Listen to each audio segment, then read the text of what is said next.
បាទពុកម៉ែបងប្អូនបាទមកគ្រឿងទៀតហើយបងប្អូនបាទទើបនឹងកាត់បានរៀបចំរួចបាទប្រភេទបាទ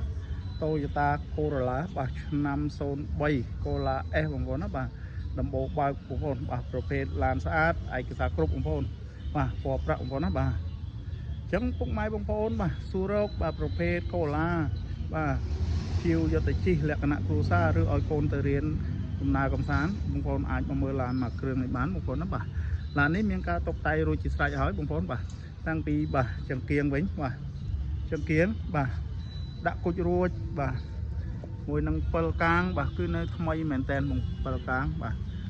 ខាងមុខអីលេងរួចអស់ហើយបងប្អូនណាបាទអញ្ចឹងពុកម៉ែបងប្អូនដែលនៅតាមបណ្ដាខេត្តពុកម៉ែបងប្អូនអាចខលសាក់សួរបានបាទតាមលេខទូរស័ព្ទនៅខាងក្រោមវីដេអូបងប្អូនណាបាទអញ្ចឹងបងប្អូនមើលសាច់ដែកទឹកថ្នាំមកជុំសិនបាទបន្តិចទៀតខ្ញុំនឹងលម្អិតផ្នែកខាងក្នុងជូនពុកម៉ែបងប្អូនទស្សនាបងប្អូនណាបាទ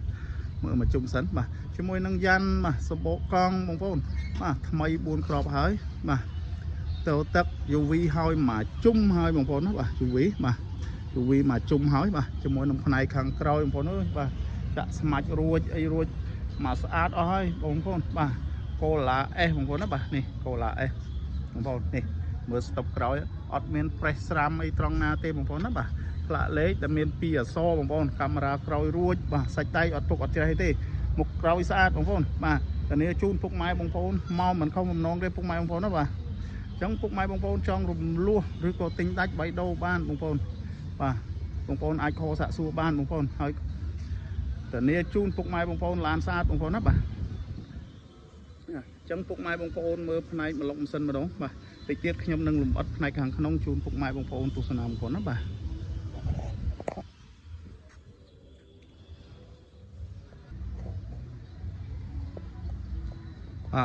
ពុកម៉ែបងប្អូននេះបាទជាមួយផ្នែកម្លុកម៉ាស៊ីនបងប្អូនណាបាទម្លុកម៉ាស៊ីននៅខ្ចីញញបងប្អូនណាបាទម៉ាស៊ីនឆេះស្ងាត់ល្អហើយបងប្អូនបាទឌីល្ម៉ូឯនៅដំណើរការបងប្អូនបាទសាច់ដែកបាទបងប្អូនមើលសាច់ដែកបងប្អូនបាទអត់មានខូចខាតអីត្រង់ណាអត់ចេះពុកអីទេបងប្អូនណាបាទអត់មានបុកអត់មានប៉ះអីត្រង់ណាទេគ្មានប្រវត្តិទេបងប្អូនណាបាទផ្នែកគល់បូមបងប្អូនមើលកៅស៊ីននេះនៅបងប្អូនណាបាទមើលកលៀតមកជុំសិនបាទកុំឲ្យពុកម៉ែបងប្អូនខុសបំណងបងប្អូនណាបាទមើលខាងបាទនៅស្អាតបងប្អូនបាទកលៀតបាទនេះនៅស្អាតសាច់ថ្នាំអីបាទគឺនៅអេមមែនតើបងប្អូនបាទសាច់ថ្នាំបងប្អូនណាបាទមើលថ្នាំបាទឆ្វេងស្ដាំនេះចង្គៀងវិញបាទលឺតែម្ដងបងប្អូនណាបាទចង្គៀងគុជបាទបណ្ណាបាទអត់មានបាក់បៃអីទេបាទនេះឆ្វេងស្ដាំគឺនៅស្អាតមែនតើបងប្អូនចង្គៀងបាទចឹងពុកម៉ែបងប្អូនមើលផ្នែកឯកសារម្ដងផ្នែកឯកសារបងប្អូនណាបាទពន្ធផ្លូវ2024រួចបាទឈៀក2027ឯកសារគ្រប់បងប្អូនណាបាទខាងក្នុងបងប្អូនបាទនេះបាទទ្វារខាងស្ដាំបងប្អូនបាទទ្វារខាងស្ដាំបាទនេះនៅថ្មីបងប្អូនអើយបាទ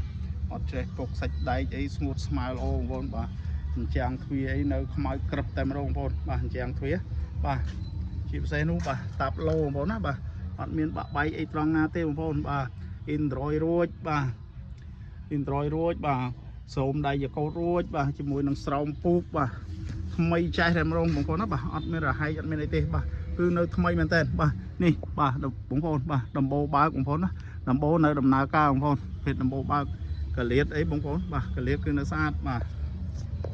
ខាងក្រោយបងប្អូនបាទអូខាងក្រោយបងប្អូនអើយបាទគឺថ្មីតែម្ដងទ្វារ4គ្រាប់នេះបងប្អូនណាបាទអត់មានប្រវត្តិប៉ះវាអីទេបាទ Formica រួចបាទនៅខាងក្នុងនេះបាទថ្មីមែនតើបងប្អូនខាងក្នុងបាទគឺស្រស់ស្អាតមែនតើបាទនេះកលៀតអីបាទគឺនៅអេមមែនតើបងប្អូនណាបាទក្នុងនេះខាងក្រោយខាងឆ្វេងបងប្អូនណាបាទមើលកលៀតខាងឆ្វេងបាទឆ្វេងស្ដាំអត់មានប៉ះពីអីទេបងប្អូនណាបាទអត់មានប៉ះពីអីទេបាទប្រភេទឡានស្អាតតែម្ដងបងប្អូនបាទអត់មានប៉ះពីអីទេបាទនេះបាទអញ្ចឹងទ្វារអញ្ចឹងអីបងប្អូនអើយថ្មីណាស់បងប្អូនបាទនេះយ៉ាងទ្វារខាងមុខបងប្អូនណាបាទនេះយ៉ាងទ្វារខាងមុខបាទគឺនៅថ្មីមែនតើបងប្អូនណាបាទយ៉ាងទ្វារបាទតាប់ឡូបាទតាប់ឡូអីបងប្អូនអើយខ្មៅក្រឹបតែម្ដងបងប្អូនកម្រាតាប់ឡូរួចបាទជាមួយនឹងស្រោមទាំងពូកបាទមកឆ្ងាញ់បងប្អូនណាបាទនេះលកែតពេលនេះលកែតបាទ